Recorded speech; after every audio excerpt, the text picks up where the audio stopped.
오늘 말씀의 주제는 갑절의 영감을 구하는 삶이라는 주제로 함께 말씀을 살펴보도록 하겠습니다. 또한 이 말씀은 여름 사역을 앞두고 함께 이 말씀을 묵상하며 나아가고자 합니다. 어제 성지동교회 출신 강형기 목사님께서 계시는 시흥 석수교회 설립 감사 예배를 드리고 왔습니다. 사진이 하나 있어요. 네, 우리 많은 교회 원래 사역했던 교회도 오셨고요. 또 주변 마을 주민들도 오시고 저희도 함께 예배를 드렸습니다. 1년 6개월 정도 가정에서 예배를 드리시다가 이제 때가 되어서 예배당 장소를 얻게 되었고 실내 인테리어를 아름답게 하고 이 설립 감사 예배를 드린 것입니다. 많은 분들이 오늘날 교회 개척은 쉽지 않다고 생각합니다. 맞습니다. 현실적으로는 참 쉽지 않아요. 그러나 하나님은 사람을 통해서 교회를 세우시고 하나님의 구원 사역을 사람을 통해서 감당케 하시고 인도하십니다. 왜냐하면 교회의 주인은 주님이시기 때문입니다. 주인 되시는 주님의 뜻이 있다면 교회는 반드시 세워지는 것입니다. 그리고 그 교회의 존재는 결국 영혼 구령의 일을 감당하고자 하나님께서 교회를 세워 나가시는 겁니다. 귀한 교회가 세워졌습니다. 여러분들 기도해 주시고 또 많이 또 여러분들 생각날 때마다 많은 찬조도 기도도 많이 해주시기를 바랍니다. 송지동교회 출신 많은 목회자분들이 있습니다. 어느 곳에 있든지 사역을 잘 할 수 있도록 하나님께서 함께 하시는 귀한 은혜가 있도록 여러분 교회가 함께 기도해야 될 줄 믿습니다. 아멘. 어제 설립 예배를 위해서 설교하셨던 목사님께서 의미심장한 이야기를 하셨어요. 한번 들어보셔요. 새롭게 개척한 교회를 위해서 1년 동안 헌신할 사람이 있다면 그 헌신하는 사람이 설교하시는 목사님의 교회 성도라고 할지라도 1년 동안 헌신하겠다고 하면 허락하겠다. 이 교회에 와서 헌신하실 분 있으면 얘기하라 라는 이야기를 하셨어요. 그러면서 하시는 말씀이 뭐냐면 단 내가 교회를 위해서 헌신한다고 하는 그 마음의 동기가 단순히 돕겠다라는 마음으로 시작하면 안 된다라는 이야기를 하셨어요. 혹 내가 하나님을 돕겠다, 내가 교회를 돕겠다 그런 마음의 동기로 시작했다면 그런 헌신은 옳지 않다라는 이야기를 하셨어요. 왜냐하면 여러분 하나님은 우리가 도와야 될 분, 그런 약한 분이 아니시기 때문이라는 거예요. 오히려 우리의 도움이 필요하지 않으시는 분이시죠. 그러므로 돕겠다라는 그런 마음으로 섬겨서는 안 된다. 오히려 하나님께서 우리를 도와주시는 분이시고 우리를 인도하시는 분이시기에 헌신을 하고자 한다면 내가 돕겠다라는 마음을 내려놓고 나의 도움 되신 하나님 앞에 은혜를 구하라 라고 이야기를 하더라고요. 전 공감이 됐어요. 내용이 너무 단순하지만 사실 마음에 담을 만한 가치 있는 귀한 설교라고 생각이 됩니다. 여러분, 내가 교회를 돕겠다, 내가 하나님을 돕겠다. 여러분, 하나님은 우리의 도움이 없어도 하나님 스스로 일을 행하십니다. 하나님 스스로 성취하셔요. 반드시 하나님이 세우신 계획은 하나님이 이루어 주십니다. 단지 하나님은 그 하나님의 놀라운 일을 우리에게 제공해 주시고 초대해 주시는 거예요. 우리를 구원하신 이유가 무엇인지를 알게 하기 위해서, 삶의 목적이 주 안에서 발견될 수 있도록 주님은 하나님의 일에 우리를 초대해 주시는 줄 믿습니다. 그래서 우리는 더욱 주를 섬길 때마다 뭐를 구해야 돼요? 하나님의 은혜를 구해야 되는 겁니다. 주의 일을 감당할 수 있도록 구해야 되죠. 그러니 우리에게 우선적으로 필요한 것은 결국 사랑하는 여러분, 우리 교회도 똑같습니다. 하나님의 은혜를 구하는 것이 우선인 줄 믿습니다. 오늘 본문에서도요, 하나님의 은혜를 구하는 사람이 등장을 해요. 자신의 처지를 알고 하나님의 일을 감당하고자 은혜를 사모하는 자가 지금 기도하며 고백하는 것과 같이 선포하고 있는 겁니다.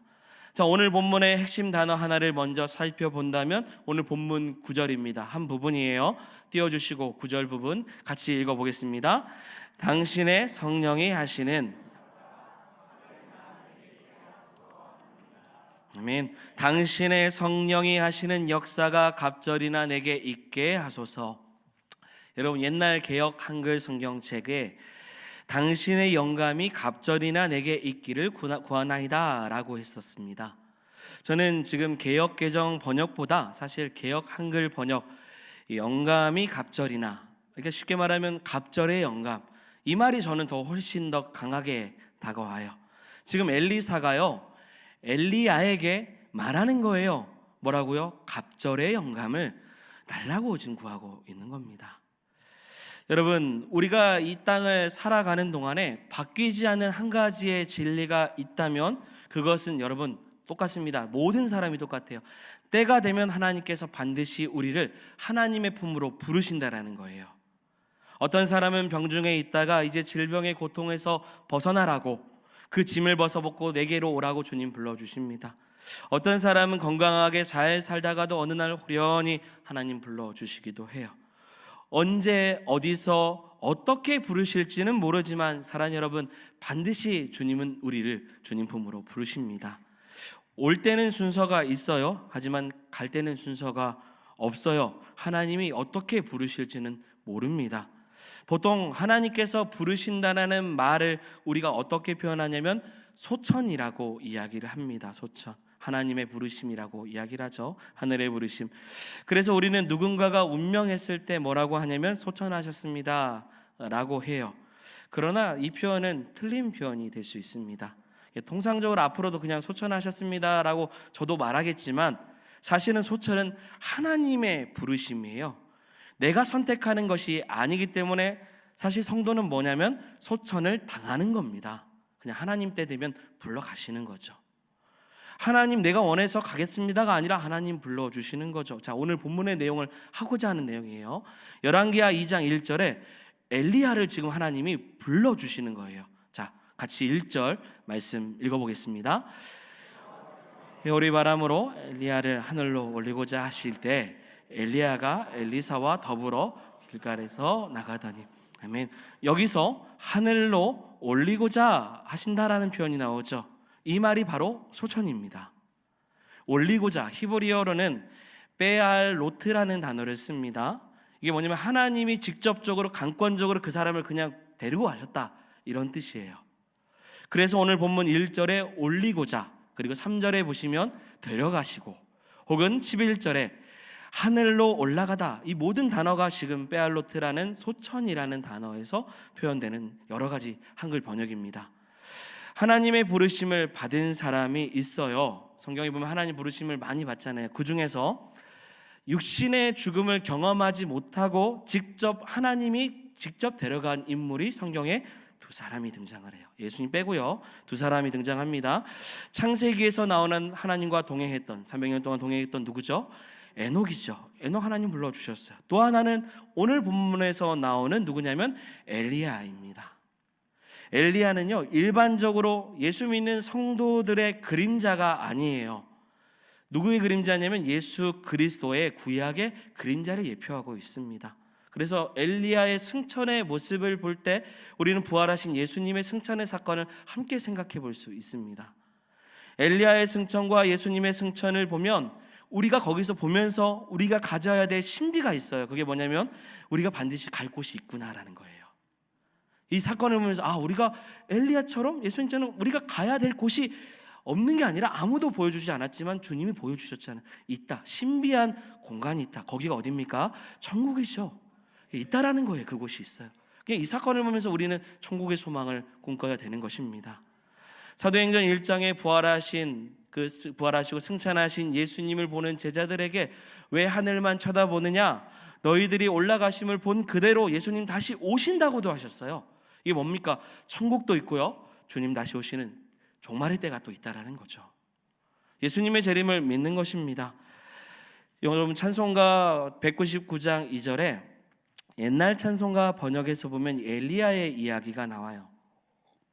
앞부분 부분인데요, 보시면 가사를 보면 주의 선지 엘리야 병거 타고 하늘에 올라가던 일을 기억합니다. 아시죠? 자, 이렇게 되어 있는데요, 지금 우리가 부르고 있는 새 찬송가에서는 조금 달라요. 주의 선지 엘리야 바람 타고 하늘에 올라가던 일을 기억합니다. 자, 어떤 것이 맞을까요? 엘리야가 병거 타고 올라가는 게 맞습니까? 아니면 바람 타고 올라가는 것이 맞습니까? 오늘 11절에 보니까요, 하늘의 군대 천사를 상징하는 불수레와 불말들은요, 엘리야와 엘리사 두 사람을 갈라놓는 역할을 해요. 그리고 엘리야는 뭘 타고 가냐면 회오리 바람을 타고 하늘로 올라갑니다. 그래서 새롭게 찬송가가 들어오면서 바람 타고 간다라고 정확하게 이제 하죠. 회오리 바람을 타고 승천하는 것이 맞다라는 거예요. 자, 여기서 회오리 바람은요, 살아 역사하시는 하나님의 임재를 성경에서 상징하고 있는 표현입니다. 하나님이 친히 오셔서 엘리야를 사뿐히 안고 지금 하늘로 올라가신 거예요. 이게 얼마나 장엄한 엘리야의 은퇴식입니까? 자, 그런데 여기서 엘리야가 은퇴하고 하나님께서 그를 데리고 가시기 전에 엘리야가 반드시 해야 될 일이 있었다는 거예요. 그것은 바로 누구냐면 엘리사를 후계자로 부르고 세우는 일을 감당하는 거죠. 후계자로 부름받은 엘리사는 스승의 마지막을 지켜드리기 위해서 끈질기게 안 따라와도 된다고 했을 때 따라가겠다라고 이야기를 하면서 엘리야를 따라가기 시작해요. 그 이야기가 지금 오늘 본문에 2장 1절부터 7절까지의 내용입니다. 여러분, 하나님은 엘리야가 떠나도 하나님의 사역은 계속되어야 하기 때문에 엘리사를 후계자로 세우시고 다듬어가는 과정을 보여주셔요. 여러분, 많은 사람들이요, 어떤 공동체 리더십을 교체할 때, 바꿀 때, 리더자가 바뀔 때 그 사람이 가지고 있는 정책이 무엇인지, 방법이 무엇인지를 따져 묻습니다. 너는 무엇을 할 거냐? 이전의 지도자는 이렇게 했는데 너는 무엇을 앞으로 할 것이냐? 그래서 다른 교회도 보면요, 새로운 목회자를 뽑을 때 요즘 다른 교회는 이제 선별하잖아요. 그 정책, 어떤 목회를 할 건지 하나하나를 다 물어봐요. 설교만 잘하면 안 되고 어떤 목회를 할 건지도 다 묻습니다. 이게 뭡니까? 일에 대한 성과와 결과를 너는 무엇을 낼 수 있냐? 결과 안 내면 또 교회에서 쫓겨나는 목회자들도 있습니다. 그러나 여러분, 잘 보시면요, 하나님은요, 사람을 먼저 찾으셔요. 그 사람의 능력과 스펙, 그걸 우선시하지 않고요, 그 사람이 하나님의 부르심이 있는가를 먼저 생각합니다. 하나님의 일을 행하는 사람인가를 보시고 하나님의 사람을 찾아요. 그래서 하나님의 일하심의 방법은 언제나 사람을 통해서 이루십니다. 누가 되느냐, 이것도 중요하지만 사실 하나님이 부르심이 있느냐가 더 중요한 거죠. 지금 엘리야 같은 위대한 선지자가 떠나도 여러분, 하나님의 사역은 계속 이루어집니다. 공동체의 어떤 지도자가 바뀌어도 계속 하나님의 일은 이루어져요. 왜? 하나님이 일하시기 때문이에요. 하나님이 교회를 세우셨고, 아까 제가 서론에 말씀드렸지만 세우신 목적은 하나님이 주인이시기 때문이에요. 그를 통해서 하고자 하시는 그 지역의 역사가 있는 것입니다. 이제 스승 엘리야는 자신의 후계자가 엘리사라는 사실을 잘 알게 되었습니다. 제자 엘리사 또한 어려운 시대에서 스승이 하던 그 큰 사역을 자신이 이어가야 된다는 사실도 분명히 알기 시작을 해요. 그리하여서 하나님의 부르심을 받는 스승의 마지막을 지켜드리기 위해 끈질기게 지금 따라가고 있습니다. 오늘 본문에 보면 선지자 제자 50명이 요단강 저편 멀리에서 엘리야와 엘리사를 두 사람을 지금 바라보고 있어요. 엘리야는 자신의 겉옷을 말아가지고 요단 강물을 치니 요단강이 마른 땅처럼 갈라졌다, 능력이 나타난 거죠. 그리고 두 사람은 그 갈라진 마른 땅을 걸어가요. 그때 엘리야가 여러분 묻습니다. 하나님께서 이제 나를 부르시는 것 같은데 내가 너를 위해서 뭘 해주면 좋겠니? 라고 엘리사에게 지금 묻습니다. 그때요, 오늘 우리가 서론에 읽었던 말씀 9절에 이렇게 말합니다. 다시 한번 보겠습니다. 9절 앞에 띄워주시고 같이 읽겠습니다. 당신의 성령이 하시는 역사가 갑절이나 내게 있게 하소서. 아멘. 갑절의 영감이 내게 있게 해달라는 거죠. 성령의 역사가 갑절이나 있게 하소서. 갑절의 영감을 주소서. 여러분, 이 말이 무슨 뜻일까요? 저도 이거 구해왔어요. 저도 구하고 있고요. 지금도 구하고 있습니다. 성령의 능력을 2배로 달라는 뜻일까요? 능력을 2배로 달라는 뜻일까요? 하늘에서 불을 내리고 제단을 사르게 했던 그 엘리야, 3년 6개월 동안 비가 멈추게 했고 기도한즉 비가 또 내리게 했던 그 엘리야가 행했던 성령의 능력보다 더 큰 2배의 능력을 달라는 뜻일까요? 여러분, 우리 문화는요, 곱빼기 문화가 있어요. 저도 중국집 가면 고민합니다. 짜장면 먹을까 짬뽕 먹을까 사실 고민해요. 옛날에 많이 고민했는데 지금은 사실 그렇게 고민 안 해요. 그냥 다 먹으면 되거든요, 사실. 근데 이렇게 메뉴를 선택하는 고민도 있지만 더 고민되는 게 뭐냐면 보통을 먹을까 곱빼기를 먹을까 해요. 그러다가 생각하다가 저는 당연히 곱빼기를 선택하겠죠. 곱빼기 문화 때문에 사실 이 성경을 읽으면 우리 문화 사람들의 입장에서는 머릿속에서 어떤 생각이 오냐면 엘리사가 스승의 능력보다 곱빼기를 요구하는구나, 이렇게 생각할 수 있어요. 그런데 여러분, 성령은요 분량이 아닙니다. 여러분, 힘을 의미하는 게 아니에요. 파워적인 의미로 많이 사용하는데 뭐 1배, 2배, 3배 이런 분량이 아니에요. 그런 능력으로만 성령을 생각하는 것은 옳지 않습니다. 여러분, 성령은 하나님이셔요. 성령 하나님은 인격적인 분이십니다. 성령이 임하면 능력이 나타나는데 그 이유는 성령 하나님이 인격적인 분이시기 때문에 필요에 따라서 주시는 거예요. 1배가 필요하면 1배, 2배가 필요하면 2배. 지금 갑절에 대한 요구는 능력만을 이야기하는 것이 아니라는 겁니다. 그래서 지금 엘리사가 스승보다 더 뛰어나고 싶어가지고 갑절의 영감을 구하는 거, 욕심, 그 이야기가 아니에요. 능력만을 말하는 것이 아니라는 겁니다. 자, 갑절에 대한 단어를 한번 살펴보면요, 여러분, 갑절이라는 단어의 히브리어는 쇠나임이라는 단어입니다.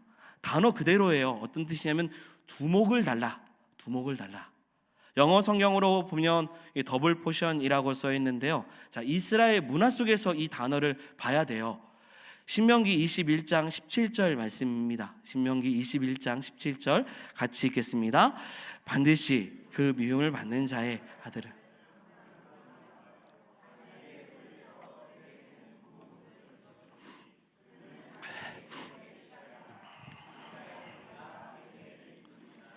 아멘. 세상을 떠나는 아버지가 이스라엘 문화 속에서 자녀를 모아놓고 분깃을 나누는데, 여러분 잘 알잖아요. 장자에게는 얼마큼 줘요? 두목을 주죠. 더블 포션을 줍니다. 신명기에서 야곱이 요구하는 것은 장자의 명분이에요. 장자권을 요구하기도 한 거예요. 여러분, 갑절의 영감은요 단순히 욕심이 아니라 두목에 대한 책임을 얘기하는 거예요. 두목을 감당하겠다라는 겁니다. 더 큰 사명, 하나님이 나를 부르신 것은 알겠는데 그러면 그 책임을 감당하기를 원합니다. 두목의 축복과 두목의 사명과 그 책임을 지금 많은 제자들이 저 멀리서 같은 제자잖아요. 자신도 있지만 주님, 나에게 이러한 자리를 주신다면 주여 감당할 수 있게 나에게 두목을 감당할 수 있는 사명을 주십시오. 스승 엘리야가 험난한 세상 속에서 하나님의 일을 감당했던 그 일을 제자들이 다 봤어요. 그 일을 감당하고 책임지는 이런 모습을 봤는데 자신의 모습 보기에는 자신이 하나님 부르심 앞에 있어도 사실 이 세상의 그 모든 것들을 감당하기 참 어렵다라는 거죠. 자신에게 더 큰 책임과 사명이 앞으로 주어진다면 어떤 사람처럼요, 장자와 같이요, 기업을 감당할 사람, 하나님의 나라를 감당할 그런 신분의 자리로 나를 불러주셔서 사랑하는 여러분, 나는 하나님 나라의 장자입니다. 그래서 갑절의 두목을 내가 하기를 원합니다예요. 이게 그래서 능력 바라고 사람들한테 자랑스러운 은사 많은 사람이 아니라 내가 하나님 앞에 부름받고 직분이 있으면 이에 합당할 수 있도록 주여 감당케 하여 주시옵소서예요. 여러분, 엘리사는요 감당할 힘이 없었어요. 자격이 없었어요. 그러나 사명이 있었어요. 그래서 그 사명을 감당하고 책임감을 갖고, 그래서 갑절의 영감을 주셔서 주여 사명을 잘 감당하기를 원합니다. 내게 맡겨주신 여러분 가정, 교회, 기업, 하나님 나라, 내가 장자의 명분과 같이 잘 감당하기를 원합니다. 여러분, 그래서 갑절의 영감을 구하는 성도가 되어야 될 줄 믿습니다. 구해야 돼요. 여러분, 똑같이 보세요. 똑같은 신앙생활을 하고 교회 생활을 합니다. 그런데 이런 장자의 의식을 가지고 살아가는 사람들이 있습니다.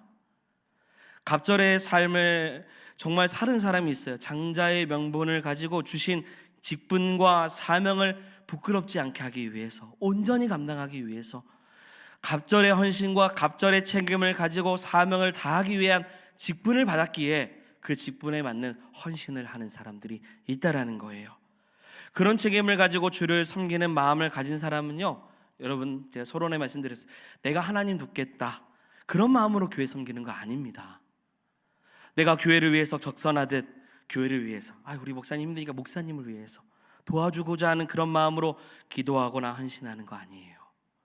갑절의 영감의 삶을 사는 사람은 자신만을 위한 기도가 아니라 하나님 나라를 위한 기도를 하는 사람이고요, 사명자의 삶을 살던 누구보다 헌신하고 사랑하고 섬기는 이 갑절의 삶을 살고자 하나님의 은혜를 구하는 사람들인 겁니다.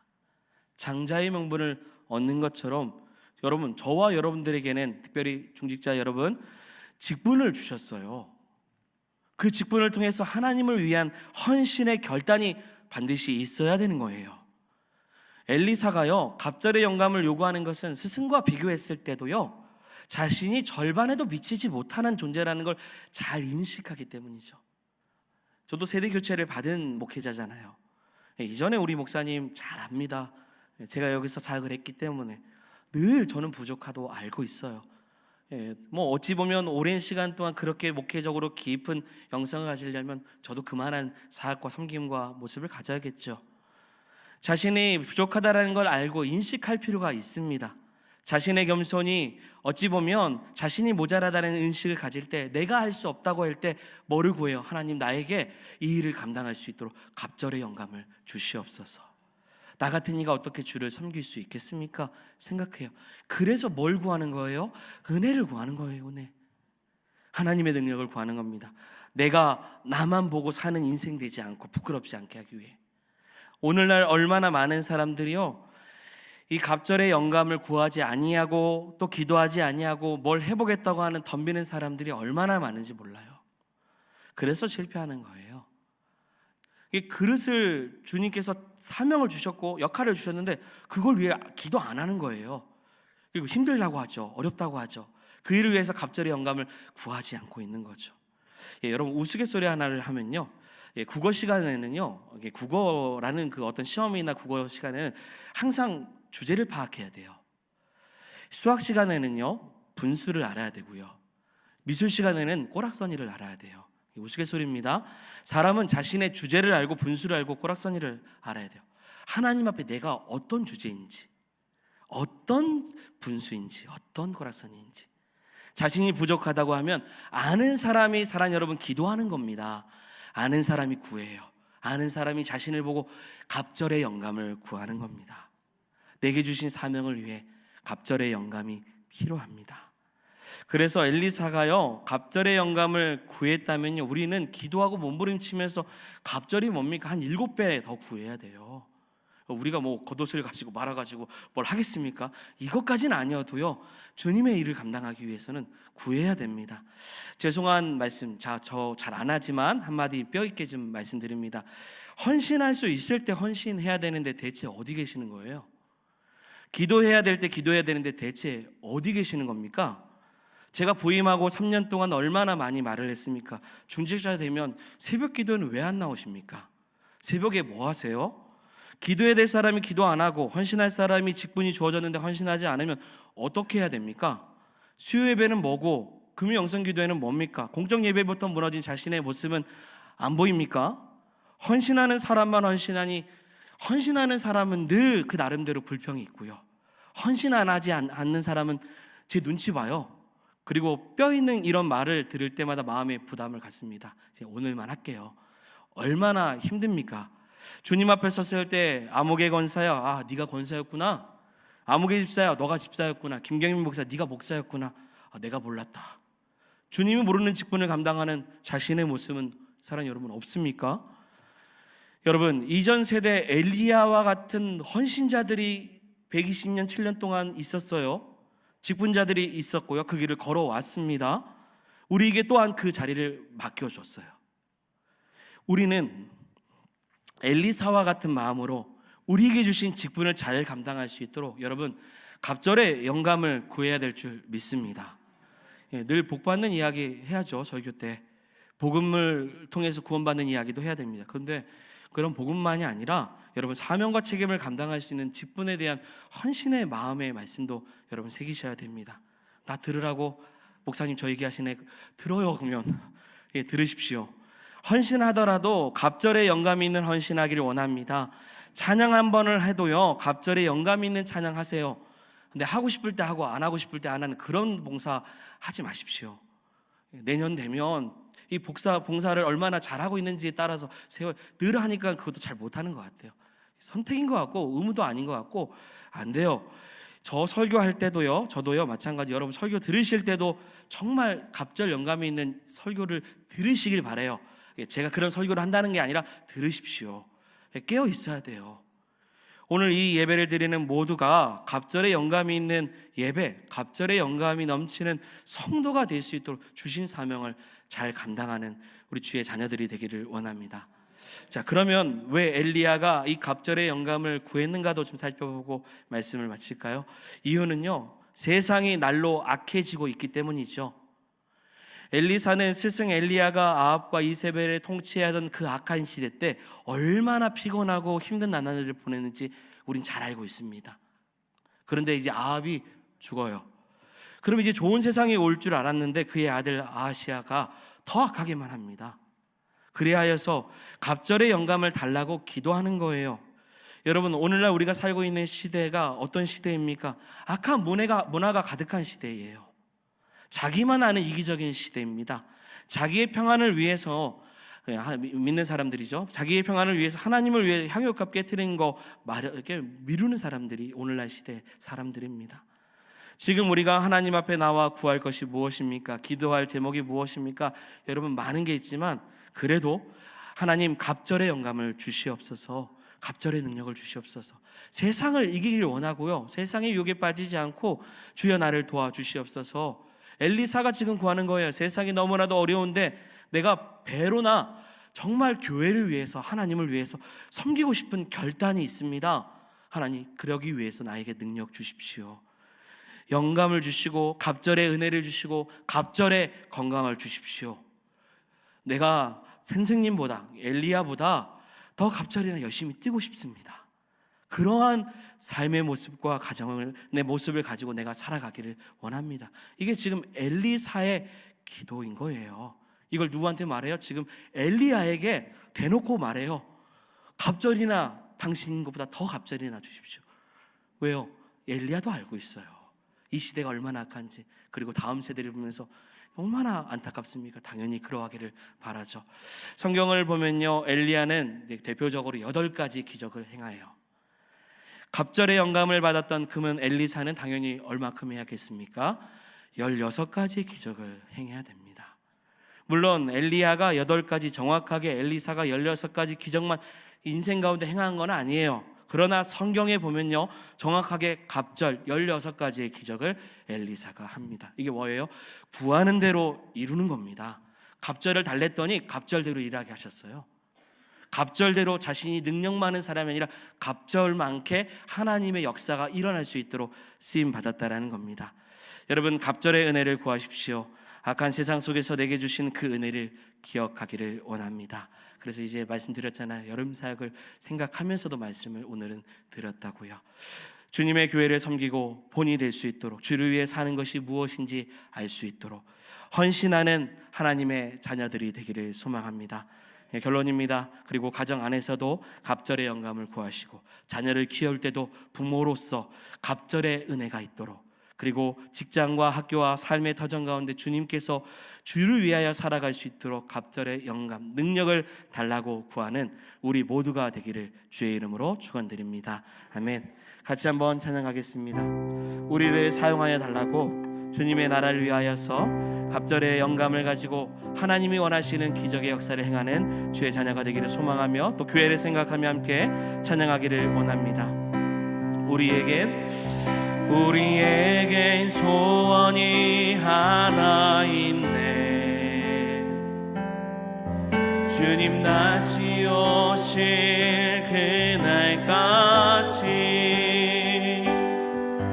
우리 가슴에 새긴 주의 십자가 십자가 사랑 나의 교회를 사랑케 하네.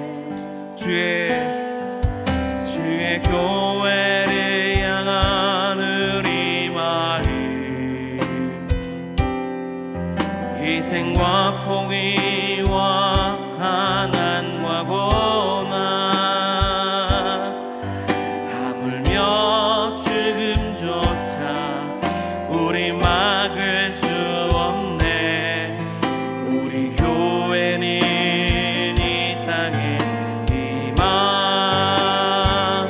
교회를 교회 되게, 예배를 예배 되게,